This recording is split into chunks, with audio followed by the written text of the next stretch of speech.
wumve ndaguha inkuru mwana ndaguha inkuru na wewe uyiha abandi mwana uyiha abandi.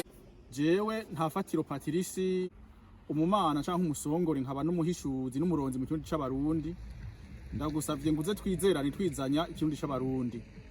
Kino kiganiro ni ikiganiro c'52 c'ibiganiro vyose vy'ikirundi c'abarundi, kikaba ikiganiro c'17 c'ibiganiro vy'imigenzo, kikaba kandi ikiganiro ca mbere c'ibiganiro vyo gukunda no gukundisha Uburundi. Ikiganiro muti kije gute? Ni ikiganiro hanini mvugamwo ingene abarundi bari hanze na jewe ndimwo twokwigisha ikirundi abana tuvyara. None kubigisha ikirundi birafise akamaro? Akamaro kari hehe ko mbere ugiye kubiraba hariho mbere n'abazungu usanga biga ururimi rw'ikirundi. Mwese murabizi ko uwaserukira leta zunze ubumwe za Amerika mu Burundi yaravuga ikirundi. None ni kubera iki abarundi bo basanzwe ari abarundi bafise n'amazina y'ikirundi bavye abarundi boreka kwigisha ikirundi? Nivyo rero tugomba tubamenyeshe, mvuze ngo twebwe nuko je murazi je sinivuga ngo twebwe, nivyo ngomba ndabamenyeshe na Jean Paul Amede Nizigama umumesha makuru w'umurundi ari muri Australia. Nivyo rero tugomba dutega amatwi, murakoze ingo tujane muravyumva. Nongeye gushimira mwebwe mwese muriko muradukurikirana. Iyi mwumviriza ni SBS mu Kirundi. Ku mazina nitwa Jean Paul Amede Nizigama. Ikiganiro cuno musi sinza kuba ndi jenyene, dufise umutumire adasanzwe. Umutumire muri iki kiganiro benshi musanzwe mumuzi mu biganiro bitandukanye.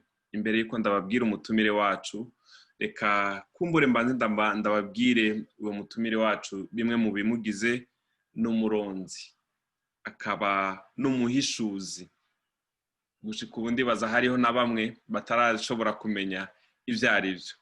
Akaba afise n'abana 4, akaba afise n'umukenyezi wiwe umwe asanzwe aba muri Canada, akaba aba mu gisagara ca Ontario hariya muri Ottawa. Ni Patrice Ntafatiro.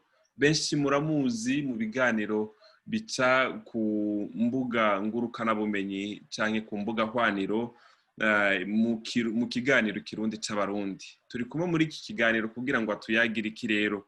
Uno musi turafise abarundi, isinzi ry'abarundi bari hirya y'Uburundi, bari hanze y'Uburundi ku mvo zitandukanye. Ariko rero icagiye cibonekeza ni hamwe n'abana canke abakuze usanga ikirundi basigaye umenga ntibakikiramutswa. Abandi nabo ntibashaka no kukivuga, abandi nabo barashaka kukivuga, ariko hakaba hariho inzitizi zidasanzwe. Uno musi rero twegereye uwo je navuze ko ari umuhinga mu vy'indimi, nawe akaba asanzwe aba muri ayo mahanga kugira ngo hava tubwira. Ndabahaye ikaze cane mu kiganiro bwana Patrice Ntafatiro. Ndaguhaye mwaramutse, hanyuma uri kuramvugisha uze kuvuga uti ndaguhaye bwakeye ndi umuntu umwe turi benshi umwe. Ivyo bintu akunze kubimbwira cane, ariko gushika uno muzi sinzi impamvu ntarashobora kugishira ku murongo, ariko muri iki kiganiro ndaza kugerageza ndabikwemereye. Nuko rero ngiriwe ko ndakubaza mbere na mbere nohava mvuga nti canke ndababaza nti mbe nakahe kamaro karimwo mu kwigisha abana bari hanze y'igihugu c'u Burundi, kubigisha ikirundi nakahe kamaro? Ego ndagukengurukiye mugenzi Amede wantumiye, kandi ndakengurukiye n'abariko barumviriza bose. Mu kwishura ico kibazo je ngomba mpanze ndakuvyinire. Hariho umuririmbyi w'umurundi yaririmbye ati: imico y'abarundi ni kirundi, ikiranga abarundi ni kirundi, ukuvuga ikirundi niyo mico, nakaranga biranga abarundi. Nkumbure sindabiririmbye neza nibyo. Imico y'abarundi ni kirundi, ikiranga abarundi ni kirundi, ukuvuga ikirundi niyo mico nakaranga iranga abarundi. Nukuvuga rero akamaro nivyo byose. Ikirundi ni byose. Ikirundi ni ngendo, ikirundi ni ingiro, indero itangwa mu kirundi.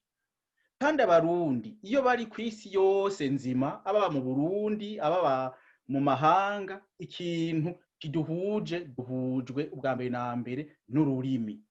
Kuko urwo rurimi niyo ngiro, niyo ngendo. Ngiye kuvuga ko indero itangwa mu kirundi, umuntu avuga ikirundi. Amayagwa, amazina, we witwa ego amazina y'itazirano ni Amede, mugaje nitwa Ntafatiro izina ry'ikirundi. Amazina, ibicuba, ijambo gishinga ntahe, impinyanyuro, imvyino, ivyese, ivyo bintu byose bivugwa mu kirundi. Imyuga, haje abarundi bacura mu kirundi, bariba mu kirundi, hariho n'amazina y'isuka. Ukwegeka begeka mu kirundi, hariho n'amazina y'inzuki. Borora mu kirundi ko hariho n'amazina yo kubonekesha, ukwiyamiriza, imikomo n'amazina meza kuko abungere baraheza bagakomorana ko ntaco baba bafise bakora. Uruhigi, kwamenga vyasa n'ibitutse abungere bariko barakomorana. Ego nk'ubu ku bantu bumva igifaransa, je data wanje icongereza ntaco nzi neza nkiye kuraza kucunyibutsa. Hariho la poésie pastorale iburaya. Nico kimwe n'imikomo y'abungere bariko bararagira hamare bakaca batangura gutukana kubera nta kindi baba bafise bariko barakora. Ego.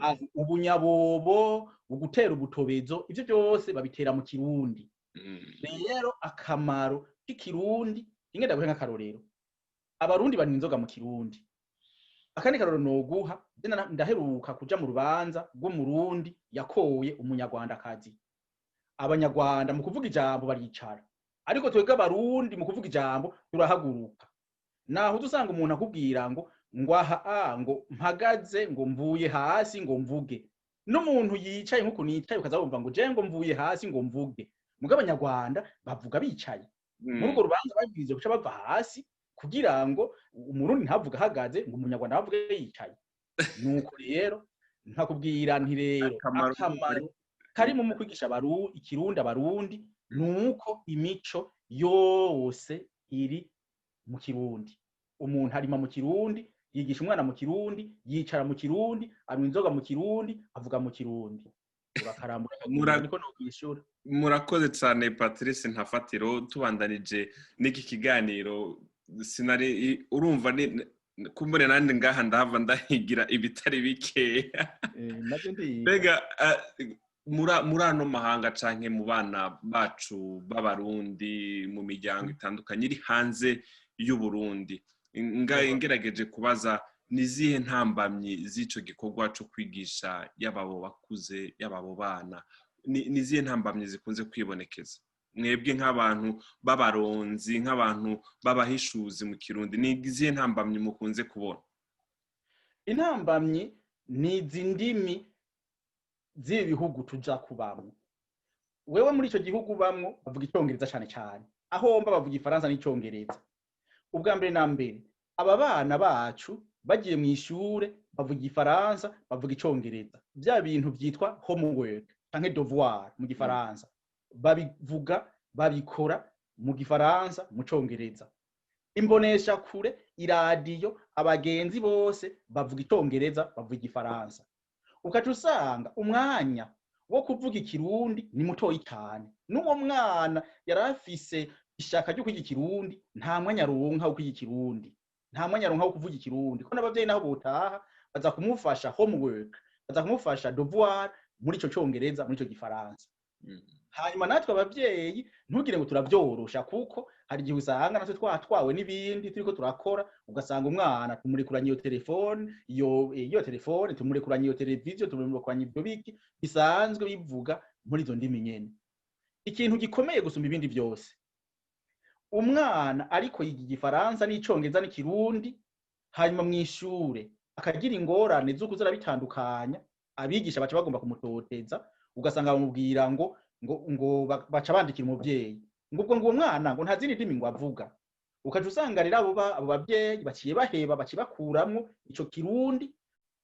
Kandi mu burozi jewe ngezeko umwana arashobora kwiga indimi indwi akazigira umunsi umwe, akazigira icarimwe.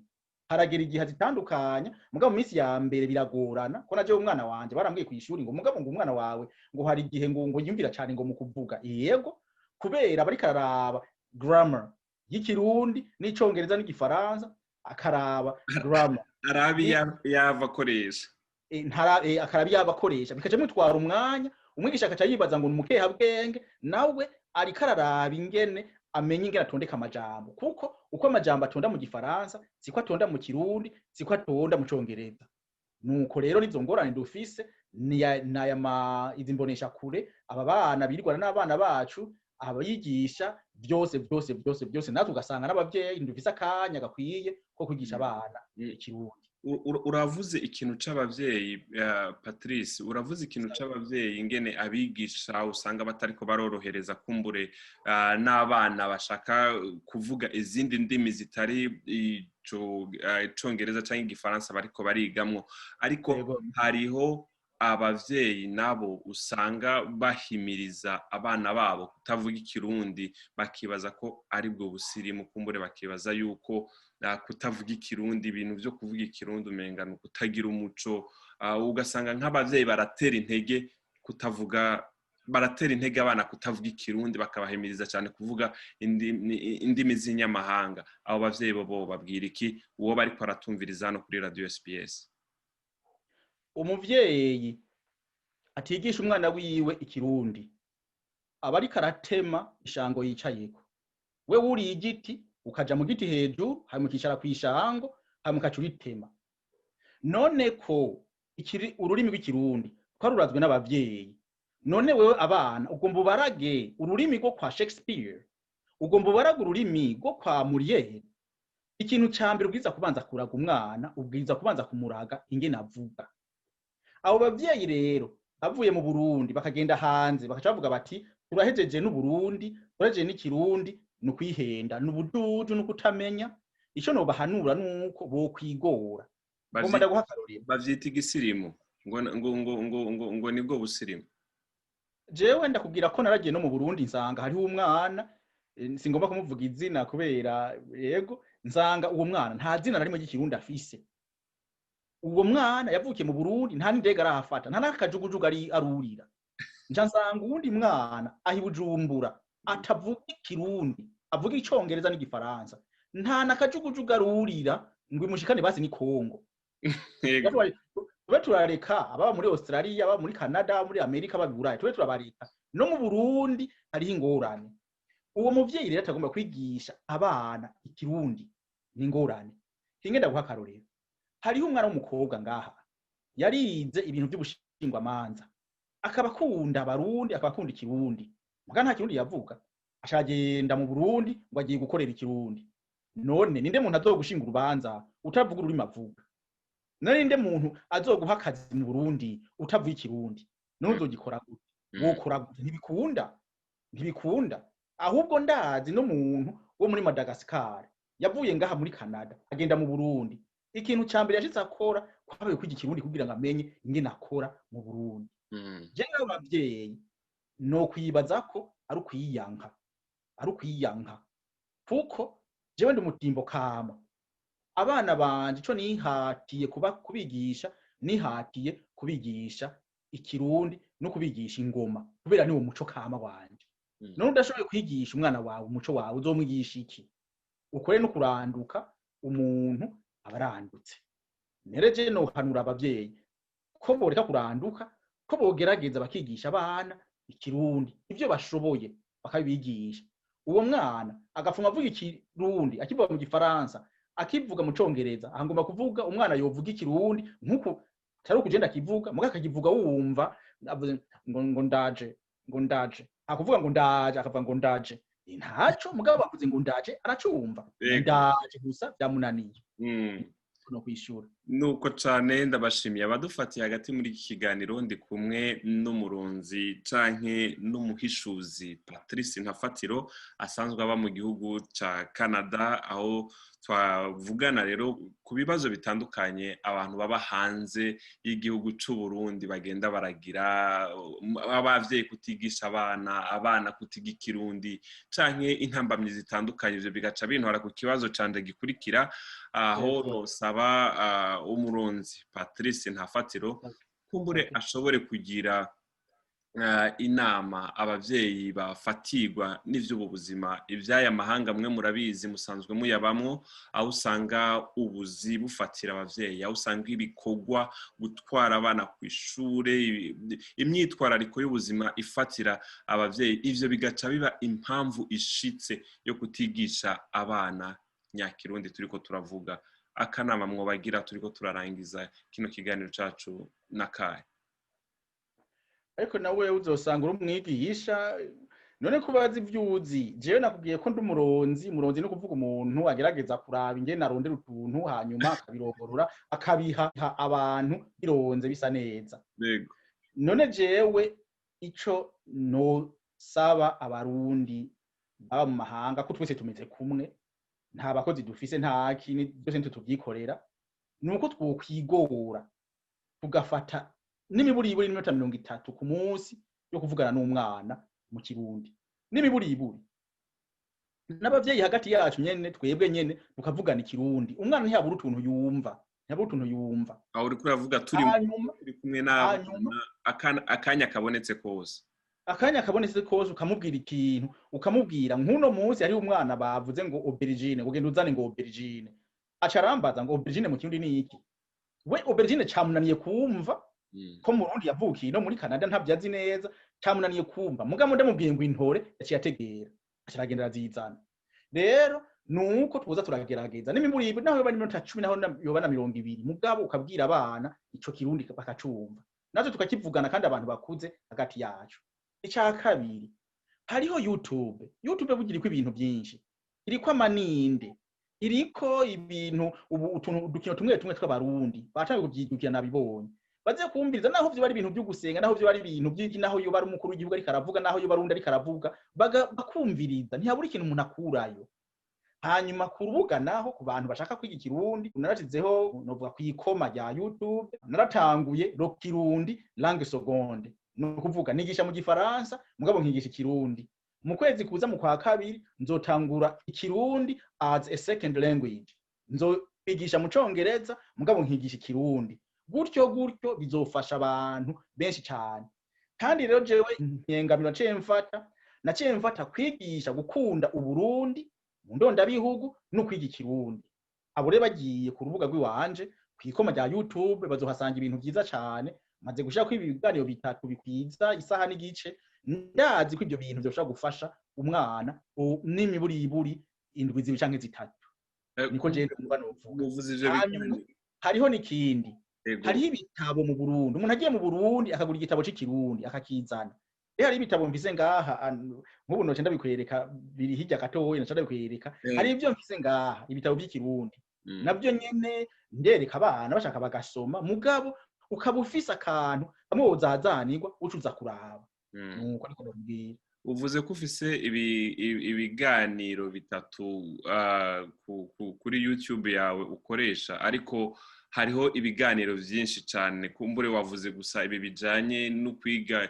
igifaransa mu Kirundi cyangwa Icongereza mu Kirundi ariko hari ibindi biganiro bibanziriza umuntu ahera ndazi nk'ikiganiro kimwe nabonye gitangura kivuga indome z'Ikirundi n'ingene zivugwa n'ingene umuntu ashobora kuzikoresha n'indome tutagira mu Kirundi sinibaza ko rero ari biganiro bitatu hariho ibindi vyinshi cyane vy'Ikirundi vyabanjirije ivyo bitatu kandi navyo bishobora kuba ngirakamaro mu kwiga ico Kirundi yego ibyo uvuga nivyo aha gusa nagombye kuvuga nk'umwana atumva Ikirundi mugabo azi Igifaransa ivyo yogenda gukurikirana wenyene akumviriza mugabo umuvyeyi yoshobora kuza kuraba ibyo biganiro nagize ingene indome zivugwa a b ntibavuga ngo b ntibahe mu Kirundi iriho mugabo iragoye ntibavuga ngo b bavuga ngo b c d akigisha umwana izo ndome je rero simpeza ngo ncenge mu tuntu duto gose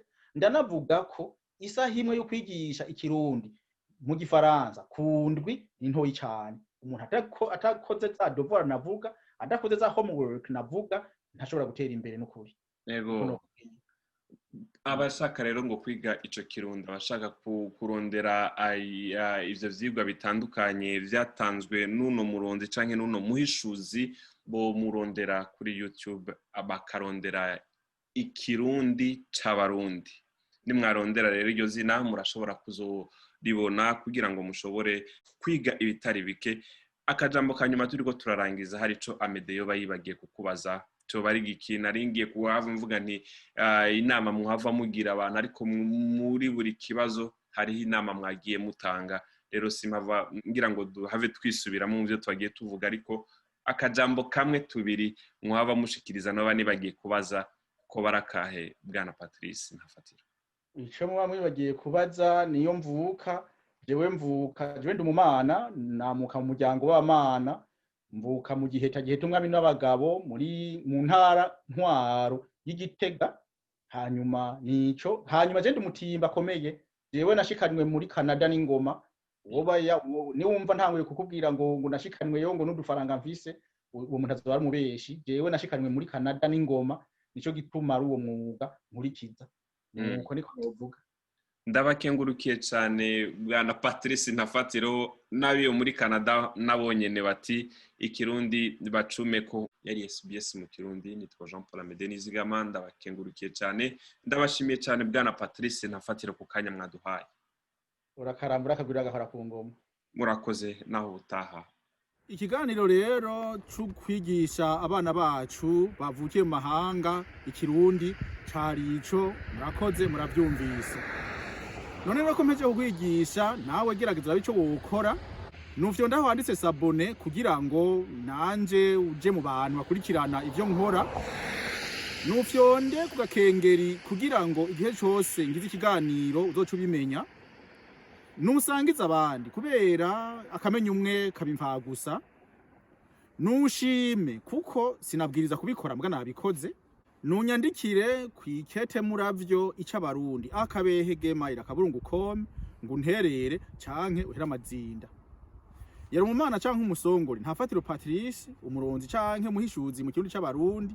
Ndagusezeye nkugira nti urakagira impundu n'impuzu, urakagira huba wubahwe, uragateba gutanga nanje ntebe guturikisha, ariko ibirengeye byose.